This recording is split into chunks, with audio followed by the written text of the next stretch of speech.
Continuons encore dans notre thème, la grâce du Seigneur Jésus-Christ, l'amour de Dieu et la communion du Saint-Esprit. Nous lisons notre texte de base, 2 Corinthiens 13, 13. Que la grâce du Seigneur Jésus-Christ, l'amour de Dieu et la communion et la communication du Saint-Esprit soient avec vous tous. Amen. Nous voilà arrivés à la fin de notre thème. Après avoir parlé de l'amour du Père et de la grâce du Seigneur Jésus-Christ, aujourd'hui nous parlons de la communication ou la communion du Saint-Esprit. La communion du Saint-Esprit est très importante dans nos vies. Sans la communion du Saint-Esprit, nous ne serons pas capables de comprendre ce grand amour de Dieu. Nous ne serons pas capables de comprendre la richesse qui est dans la grâce de Dieu. Nous avons développé 3 schémas où nous avons dit les fois dernières, l'amour a donné abondamment. Et cet amour qui a donné abondamment, c'est le Père. Cet amour est venu du Père. Et la grâce s'est donnée totalement. Et cette grâce-là, c'est Jésus-Christ. Et cette grâce est venue par Jésus-Christ.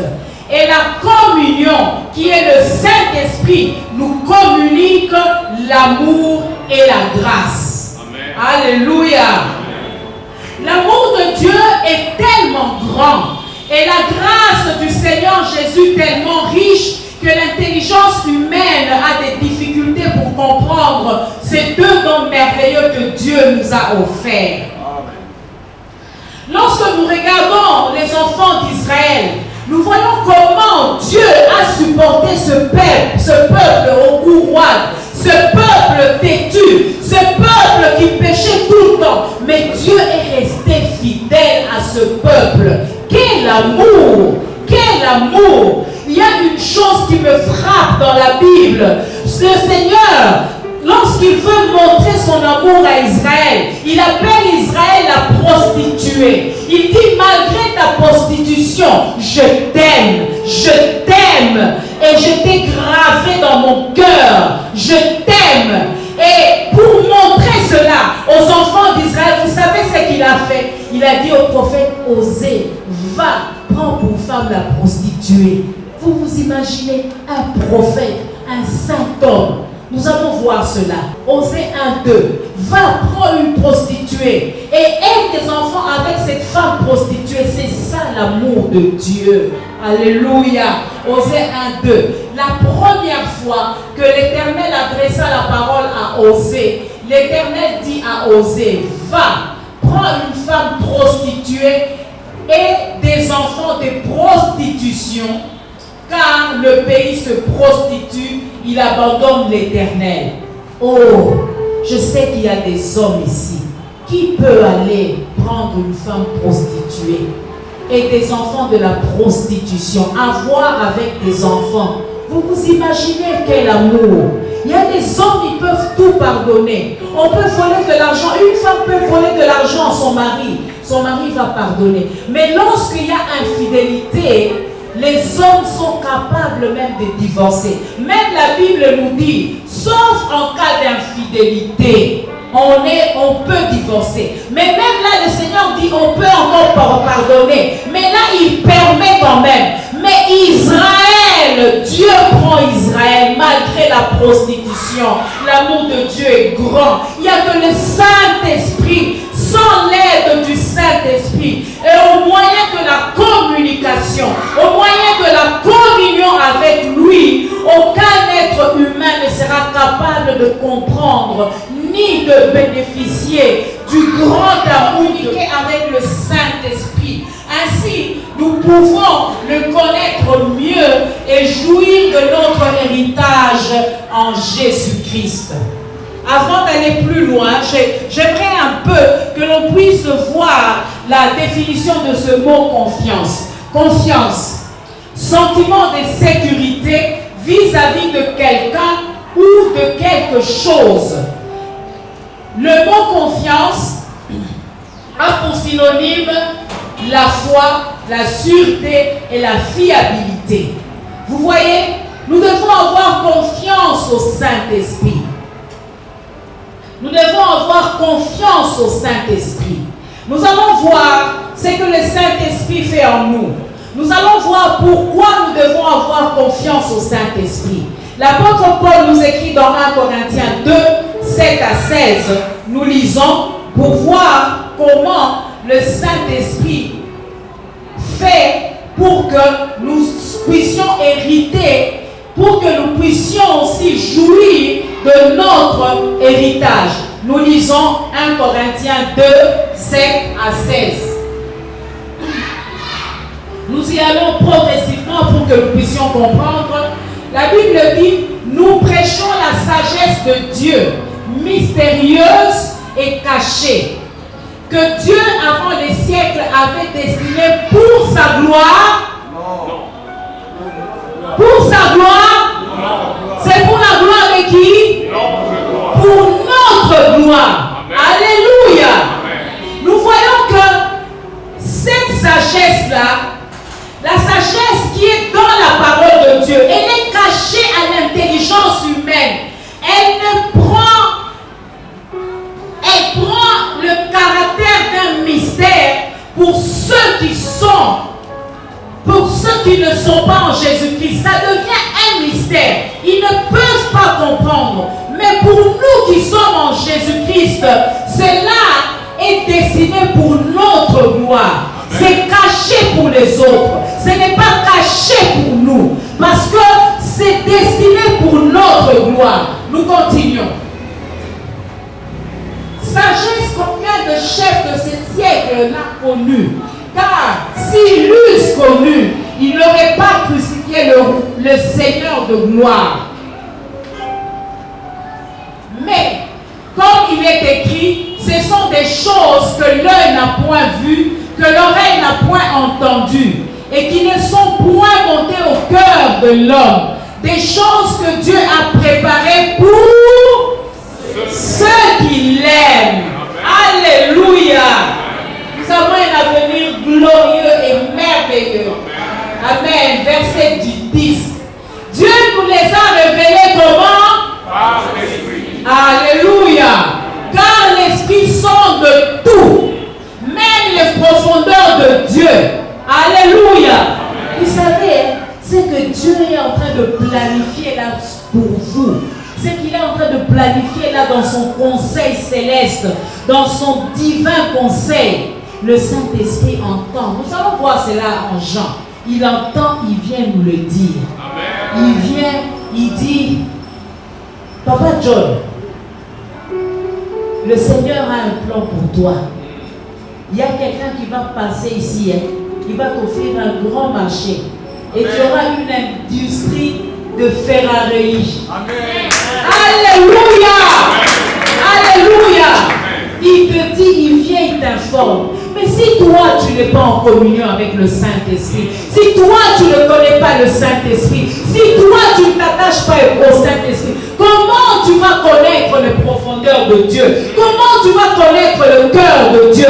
Vous savez que j'aime beaucoup mon mari. Mon mari aussi m'aime beaucoup, ça je ne doute pas. Mais il y a des choses qui sont dans son cœur. S'il ne les fait pas sortir par sa bouche, jamais. Il peut même retourner au ciel avec des choses qui sont au fond de son cœur. Et vous voyez, il doit parler. Mais le Saint-Esprit qui est en nous sonde même les profondeurs de Dieu. Alléluia. Les projets là cachés que Dieu a pour toi, il n'y a que lui qui peut te le dire. Amen. Alléluia. Ils sont même les profondeurs de Dieu. Verset 11. Lequel des hommes en effet connaît les choses de l'homme, si ce n'est l'esprit de l'homme qui est en lui? De même, personne ne connaît les choses de Dieu, si ce n'est l'esprit de Dieu. Amen. Verset 12. Or, nous n'avons pas reçu l'esprit du monde, amen, mais l'esprit qui vient de Dieu. Amen. Pourquoi? Afin que nous connaissions les choses que Dieu nous a données par sa grâce. Amen. Alléluia.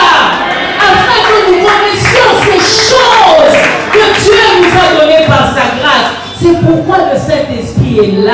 Il n'est pas là pour te condamner. Il n'est pas là pour te perdre, pour te dire, ah, au monien, au point qu'il m'a soumis, moi, nous avons la passe.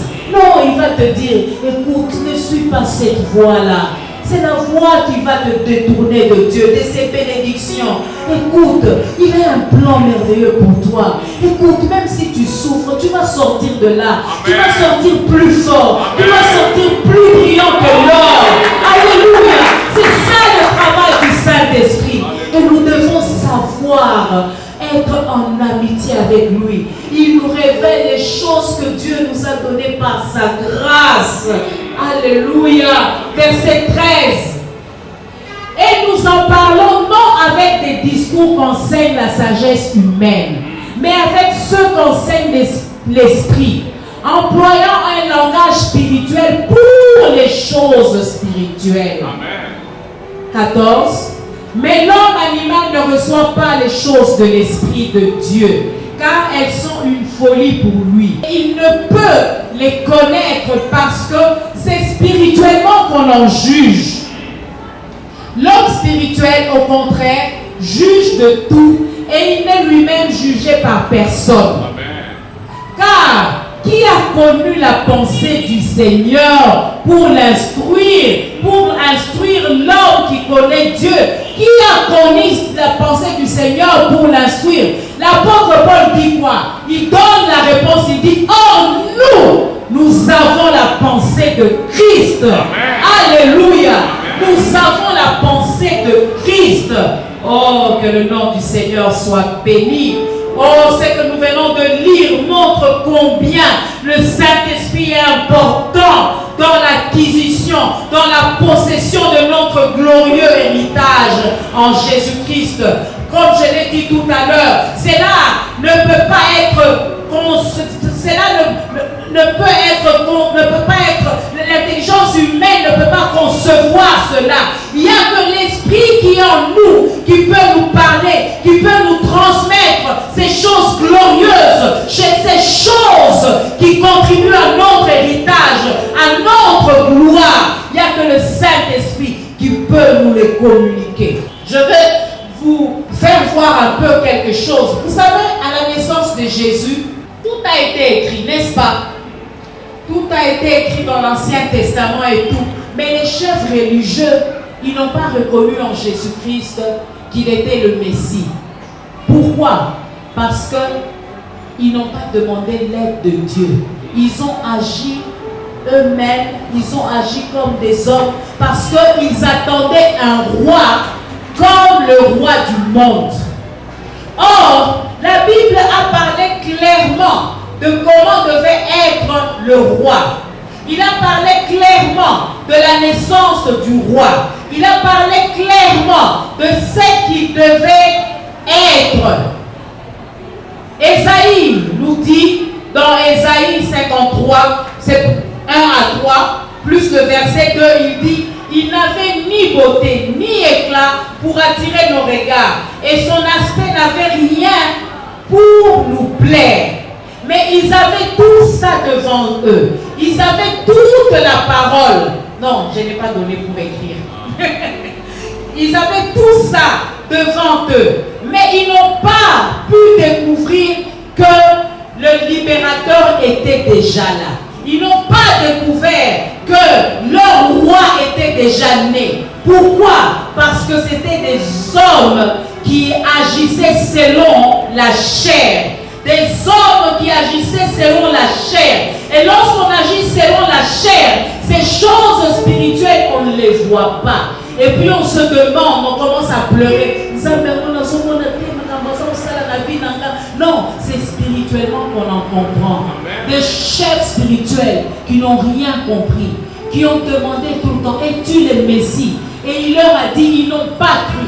Mais il y a un homme appelé Siméon. Cet homme-là, il a été formidable. Lui savait. Nous pouvons le lire dans Luc 2, 25 à 32. Lui, il savait. La Bible nous dit: et voici, il y avait à Jérusalem un homme appelé Simon, Siméon. Cet homme était juste et pieux. Il attendait. Amen. Est-ce que tu attends que le Saint-Esprit vienne? Il attendait la consolation d'Israël et l'Esprit Saint était sur lui. Amen. Il avait été divinement averti par le Saint-Esprit qu'il ne mourrait point avant d'avoir vu le Christ du Seigneur. Amen. Il vint au temple. Il vint au temple comment? Poussé par l'Esprit. Poussé par l'Esprit. Personne ne lui a dit, Siméon, l'amour à quel temple? C'est le Saint-Esprit. Même le travail que tu cherches là, le Saint-Esprit peut te pousser. Amen. Tu arrives au bon endroit, au bon moment. Amen.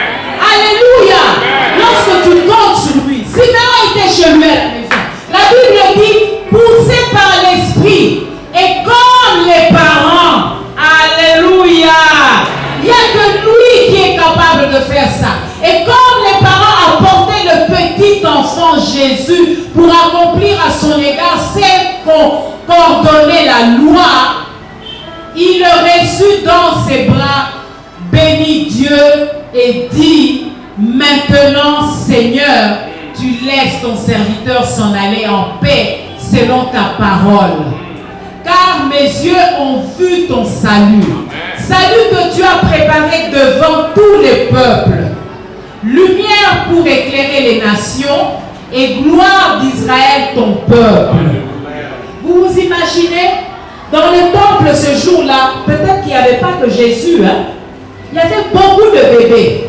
Et vous vous imaginez au milieu de beaucoup de bébés que Siméon sache que c'est celui-là Jésus. Il n'y a que le Saint-Esprit. Alléluia.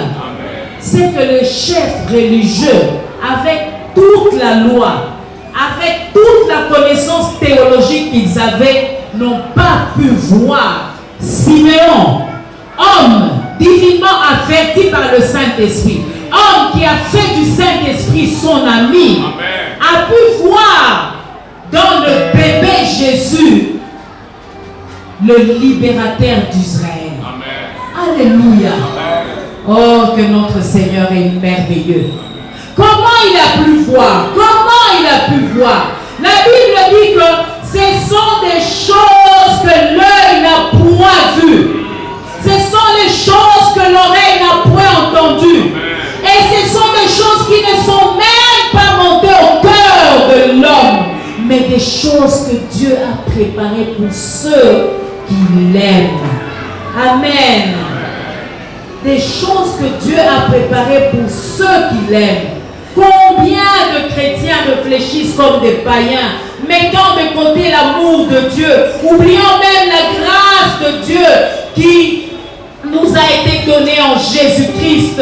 Ils empruntent non seulement le langage de païens, mais le comportement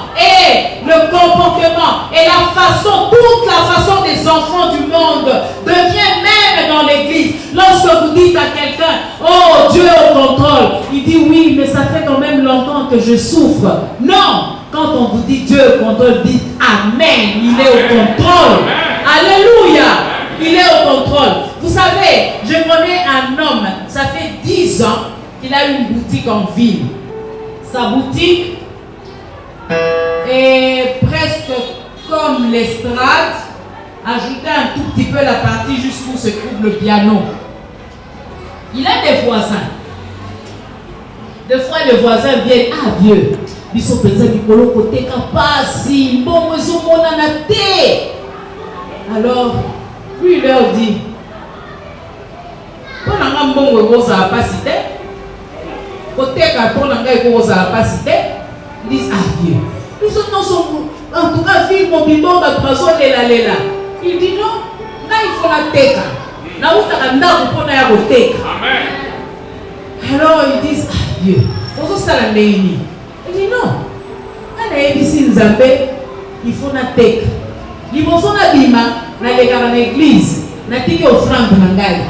Faut na yebi que na ozwa ya kopesa lisusu lobi. Alors lui il ne dit pas ça. Des fois il reste comme ça aussi sans vendre. Mais il maintient sa confession. Amen. Alléluia. Amen. Parce qu'il dit que du riche qu'il était, il s'est fait pauvre pour nous enrichir. Amen. Alléluia. Amen. Et il vend toujours. Les voisins, pendant les 10 années là, ils ont changé. Il a changé de voisins. Pourquoi? Ça ne tient pas, ils partent. Il y a d'autres qui viennent, il y a d'autres qui partent. Mais lui, il est toujours là. Ça Amen. fait 10 ans. Amen. Ça fait 10 ans qu'il est là. Amen. Parce qu'il dit, il ne va pas parler comme tout le monde. Si tout le monde dit que Mikolo Mbongo est passé, toi aussi tu dis, ah, Mikolo Mbongo est passé. Mais tu annules la parole de Dieu. Amen. Tu dois parler comme les enfants de Dieu. Pour les choses spirituelles, il faut aussi un langage spirituel. Amen. Et il a construit une maison, la maison est finie, avec sa petite boutique là. Et les voisins maintenant commencent à dire, ah, Joe, on a pensé à ça, mon sika, simba qui s'est makasi.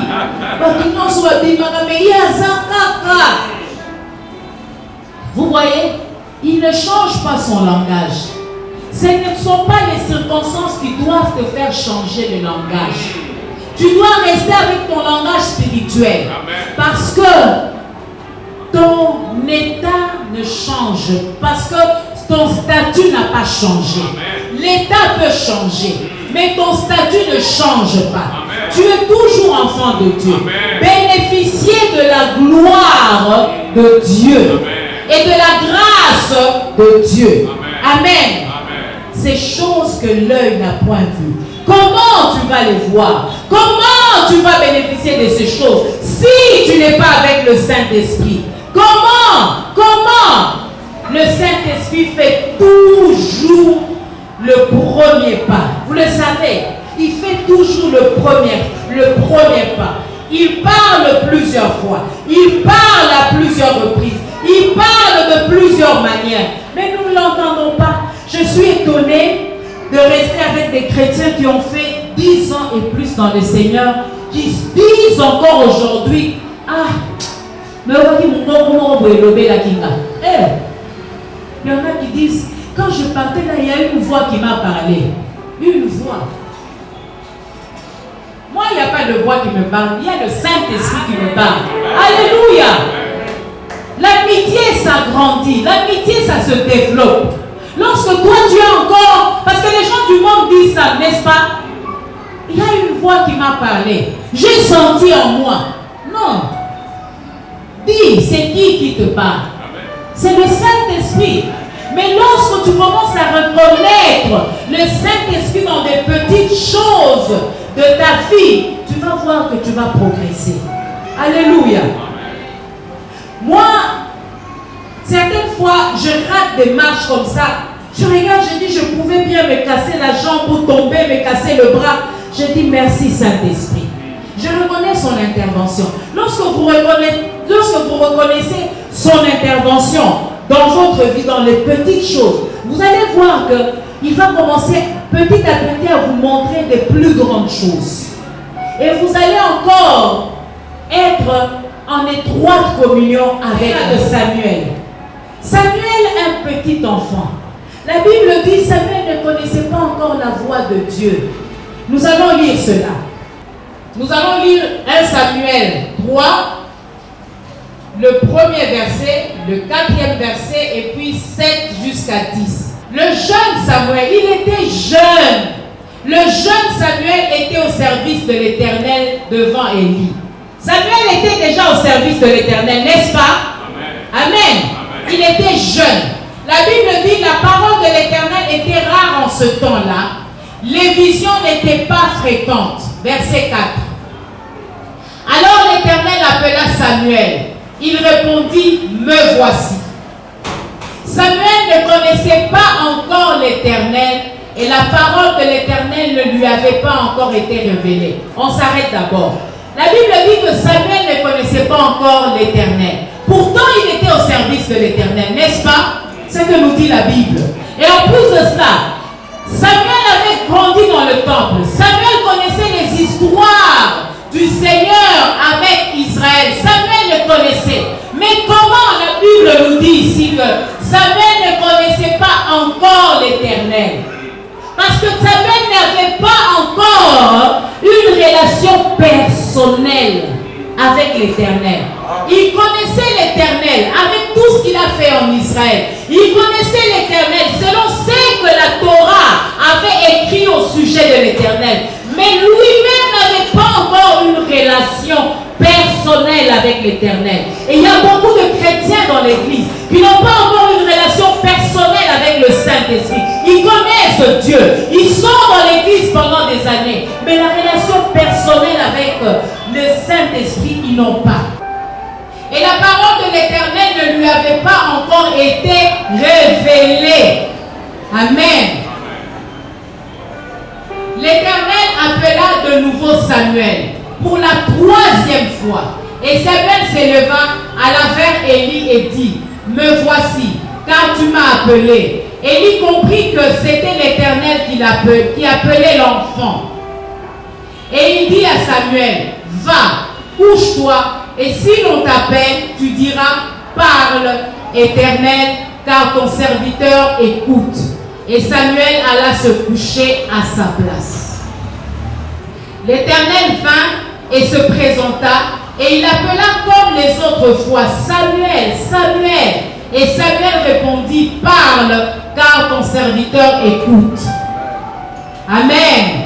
Et on voit dans la suite des temps, il est en train de lui montrer, de lui révéler les choses qui vont se passer dans le pays d'Israël. Lorsque Dieu fait des petites choses dans ta vie, c'est comme s'il t'appelle. Lorsque le Saint-Esprit fait de petites choses, c'est comme s'il t'appelle. Et quand toi tu attribues cela à une voix, mais le Saint-Esprit ne reçoit pas la gloire. Dieu ne reçoit pas la gloire. Alors, cela va commencer au lieu d'augmenter, ça va commencer à diminuer. Parce que tu n'as pas reconnu la voix. Samuel, on l'a appelé une fois. Samuel n'a pas reconnu la voix. Le Seigneur l'a encore appelé. Jusqu'à ce qu'il a dit, parle, ton serviteur écoute. Et là, il a commencé à avoir des visions. Et là, le Seigneur a commencé à lui parler. On voit qu'il était devenu un grand prophète en Israël. Il était devenu un grand en Israël parce que Samuel a progressé dans la communion.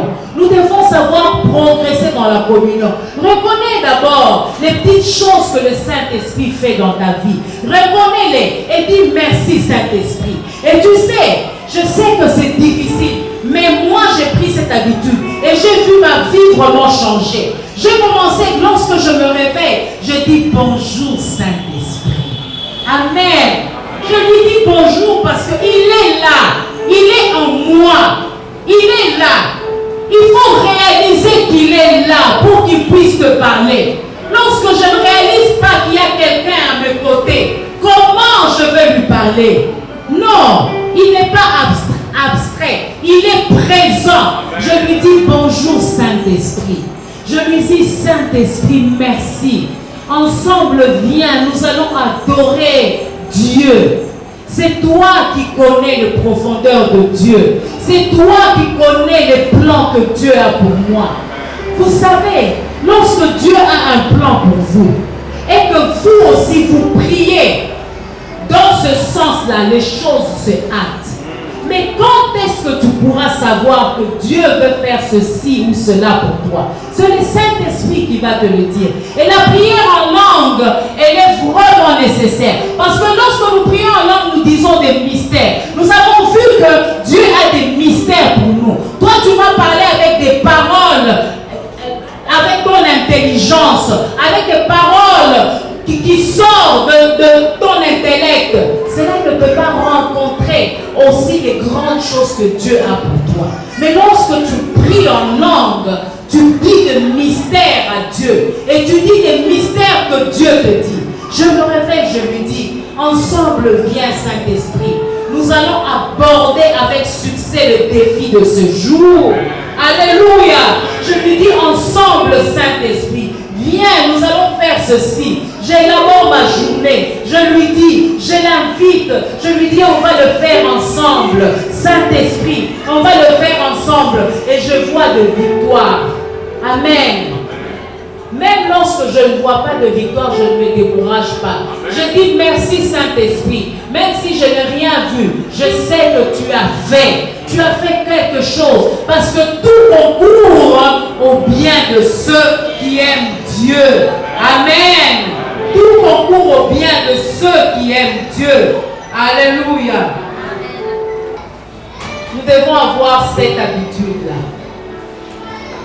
Je vais vous parler d'un homme. L'histoire se passe au Nigeria. Cet homme était un grand cadre dans une société, bien assis. Un jour, on le licencie comme ça sans cause, on lui donne une décompte finale. Il commence à se plaindre. Et vous savez, des moments pareils, qu'est-ce qu'on dit? Les enfants de Dieu, qu'est-ce qu'ils disent? Je donne ma dîme. Quand on demande des cotisations à l'église, je donne. Seigneur, moi je n'ai pas une vie d'impudicité, je n'ai pas ceci, je n'ai pas ceci. Pourquoi? Cet homme a commencé à murmurer. Il a commencé à dire, Seigneur, mais pourquoi tu as fait ça?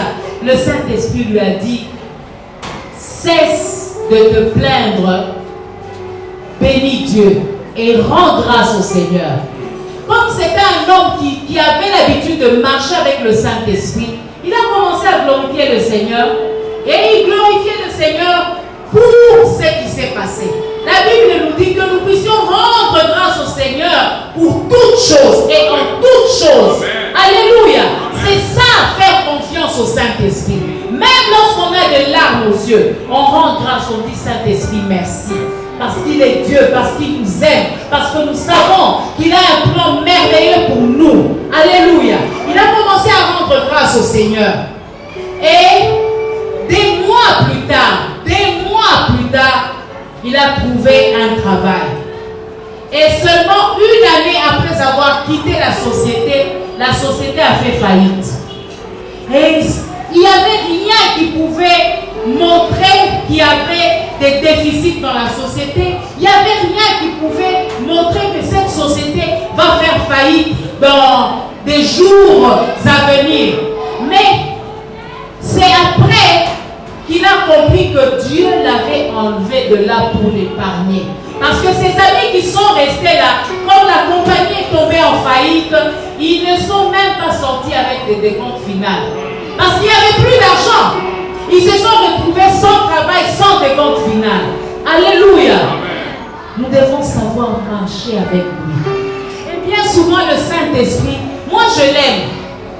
Nous voulons quoi? Comme dans le cas de cet homme, qu'ils te disent, frère Jean-Claude, quitte déjà la compagnie parce qu'elle va faire faillite. Et même, tu ne vas pas croire parce qu'elle est encore florissante, n'est-ce pas? Nous, on aime qu'ils nous disent ça, quitte parce qu'il va faire faillite. Mais regarde, je vais te faire engager là-bas. Non. S'il te dit, rends grâce au Seigneur, rends grâce au Seigneur. Il s'occupe de tout. Amen. Alléluia. Amen. Que nous puissions nous soumettre. Il y a aussi la soumission. Quand il fait quelque chose, même quand on ne comprend pas, bien souvent, je vous assure qu'on ne comprend pas. Amen.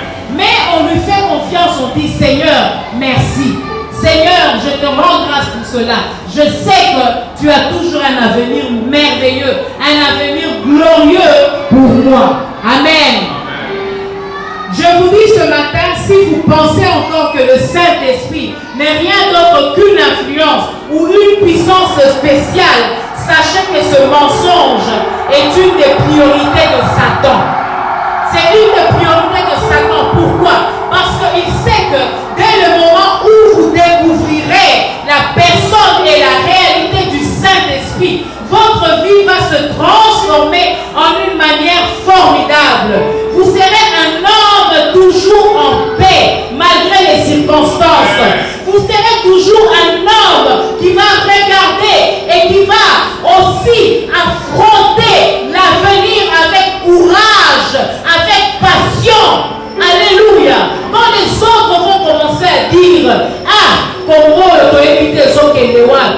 toi tu vas affronter l'avenir avec passion, tu vas affronter avec courage, parce que tu sais que l'esprit de celui qui a créé le monde est avec toi, il habite en toi, il est à côté de toi, il marche avec toi. Alléluia. C'est pourquoi le Seigneur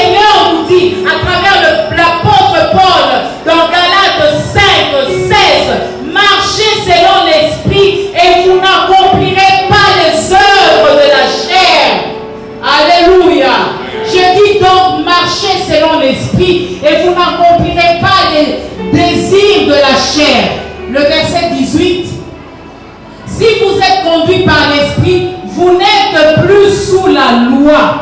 Vous n'êtes plus sous la loi. Vous n'êtes pas sous la loi de Moïse. Vous n'êtes pas non plus sous la loi du pays. Si on dit que pour avoir telle chose, il faut être le fils de, il faut connaître si c'est qui. Non. Nous, on connaît le créateur de l'univers. On n'est plus sous la loi. Alléluia. On n'est plus sous la loi. Si la loi dit, si tu es chômeur, tu ne vas pas manger, tu ne vas pas payer les frais de tes enfants, sache que tu n'es plus sous la loi. Amen. Aucune loi ne peut te retenir parce que tu vis selon l'esprit. Tu es conduit par l'esprit. L'esprit n'a pas besoin d'utiliser des choses ou bien des matériaux comme les hommes. Il utilise ce qui dépasse l'entendement des hommes, ce qui dépasse l'entendement des humains. Alléluia. Voyons ce que l'apôtre Paul dit dans Galates 5:1. Galates 5:1, il dit ceci: c'est pour la liberté que Christ nous a affranchis. Il nous a affranchis pour que nous soyons libres, souples, que nous ne soyons pas cramponnés seulement dans les systèmes du monde. Non, moi je ne fonctionne pas selon le système du monde. Alléluia. C'est pour la liberté que Christ nous a affranchis. Demeurez donc fermes et ne vous laissez pas mettre de nouveau sous le joug de la servitude. Il nous a libérés. Et l'apôtre Paul dit, ne vous laissez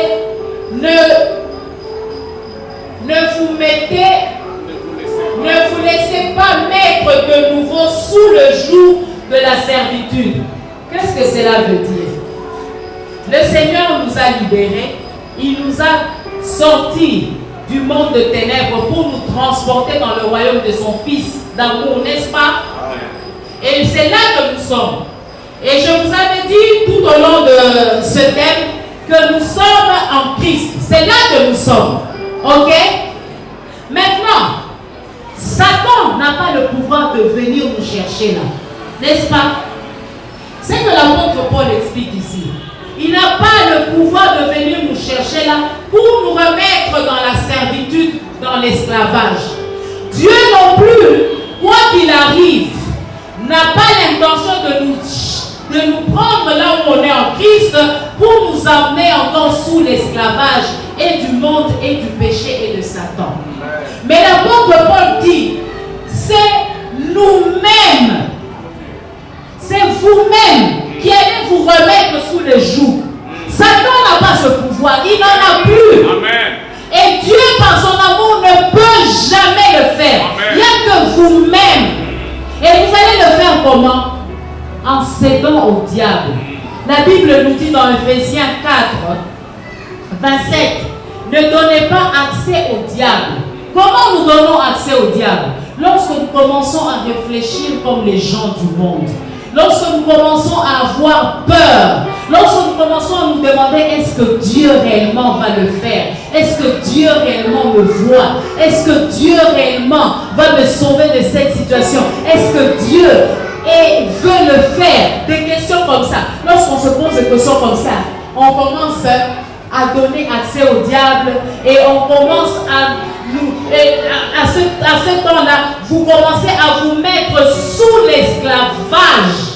Alléluia. Revoyons un peu ce terme marcher selon le Saint-Esprit. Marcher, ce mot a pour racine, sa racine veut dire être en accord avec, être un avec ou être lié à, avoir la communion, l'amitié. Être en partenariat, en amitié. Lorsque on est comme ça avec le Saint-Esprit, on ne se met pas sous le joug de l'esclavage. Alléluia. Le Saint-Esprit a été envoyé pour donner aux chrétiens la puissance de vivre une vie victorieuse. Amen.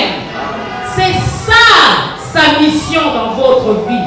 Cependant, beaucoup de chrétiens sont soit découragés, soit abattus battus, soit sur le point de faire faillite à la vie spirituelle.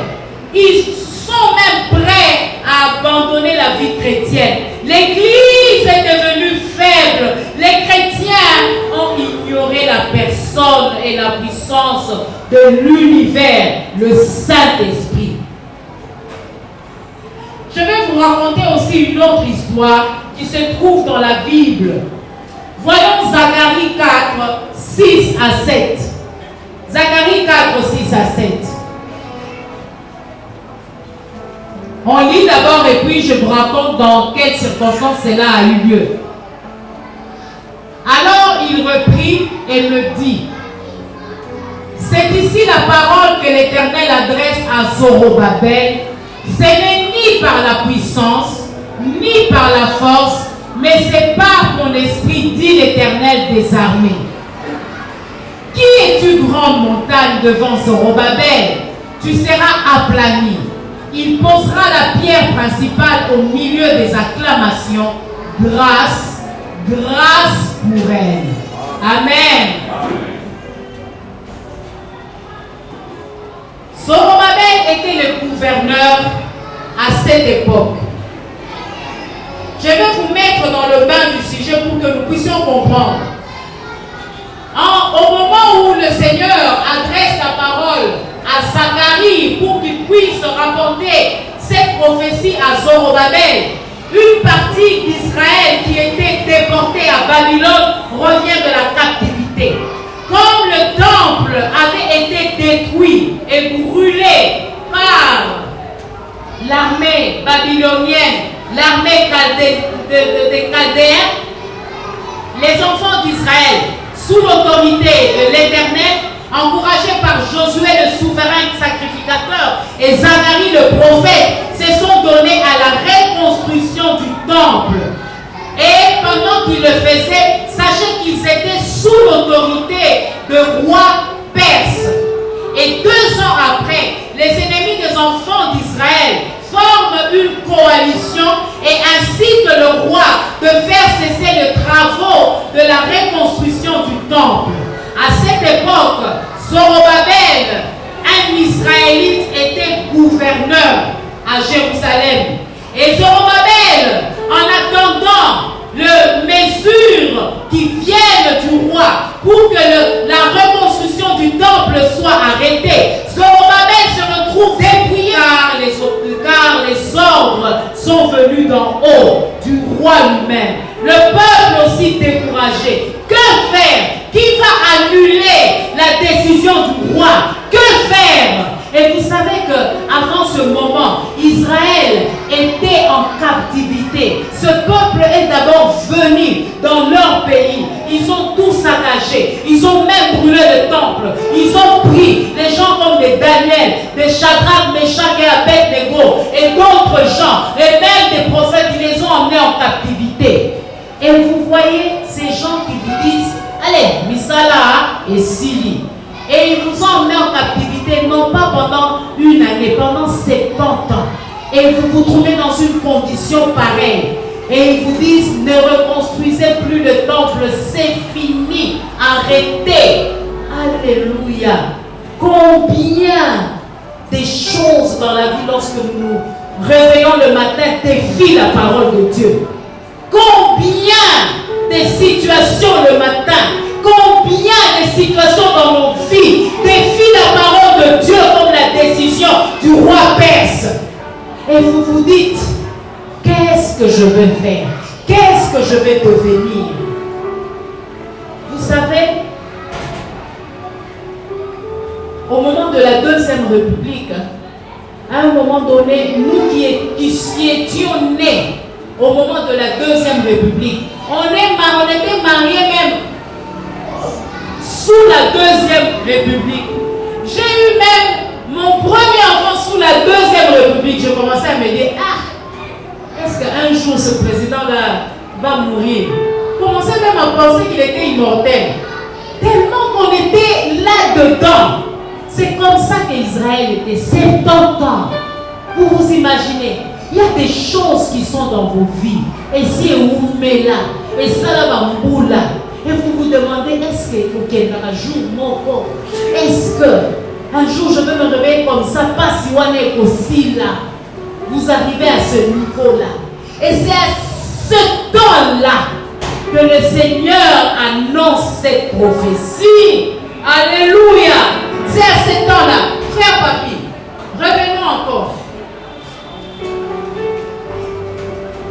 Il dit, c'est ici la parole que l'Éternel adresse à Zorobabel. Ce n'est ni par la puissance, ni par la force, mais c'est par mon esprit, dit l'Éternel des armées.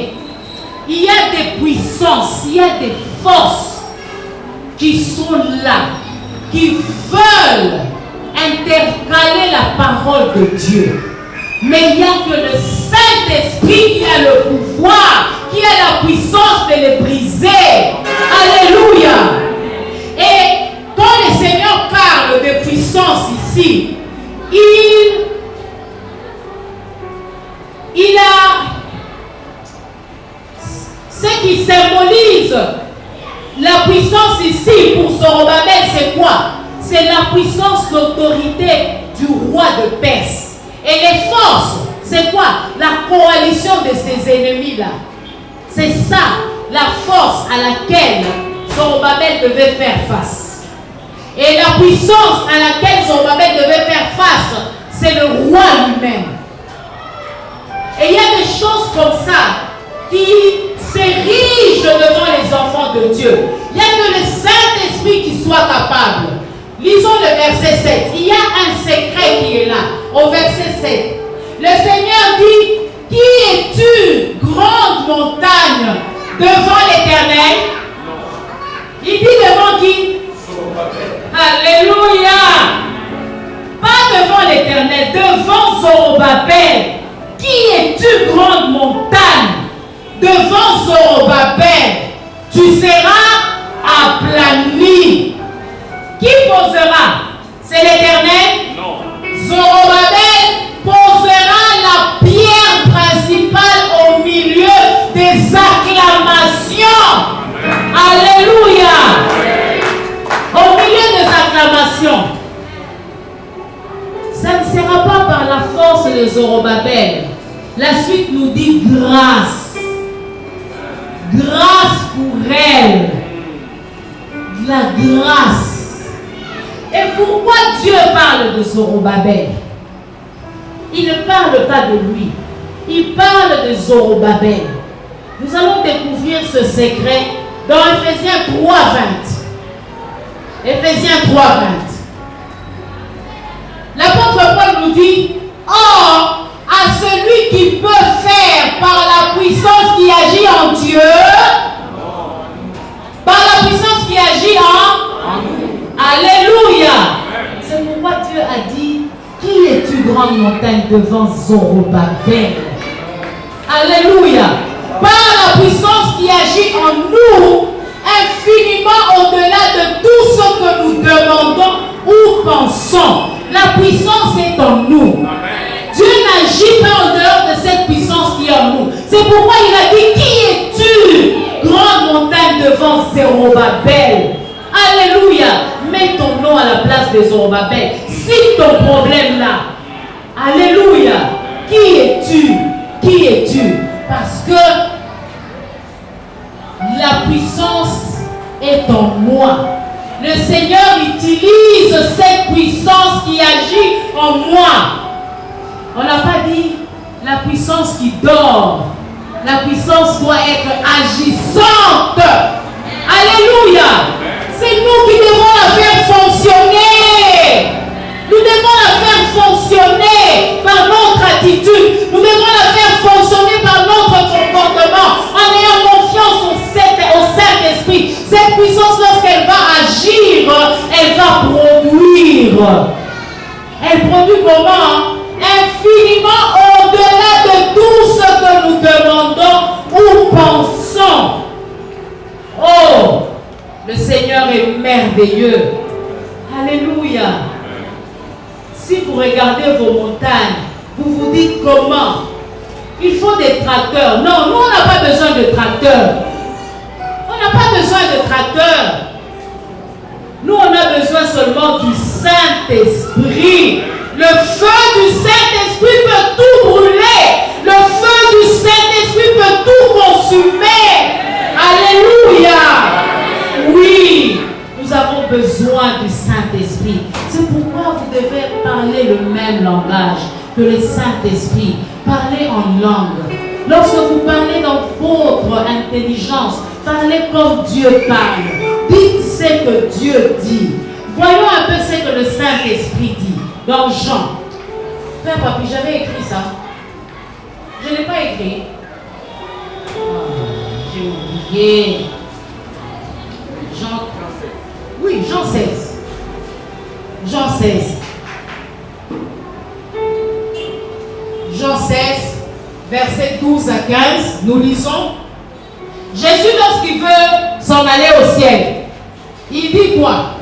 J'ai encore beaucoup de choses à vous dire, mais vous ne pouvez pas les porter maintenant. Ils étaient incapables de les porter. Pourquoi? Parce que l'Esprit n'était pas encore venu en eux et sur eux. Ils étaient incapables de porter ces choses-là. Le verset suivant. Quand le consolateur sera venu, l'Esprit de vérité, il vous conduira dans toute la vérité, car il ne parlera pas de lui-même, mais il dira tout ce qu'il aura entendu et il vous annoncera les choses à venir.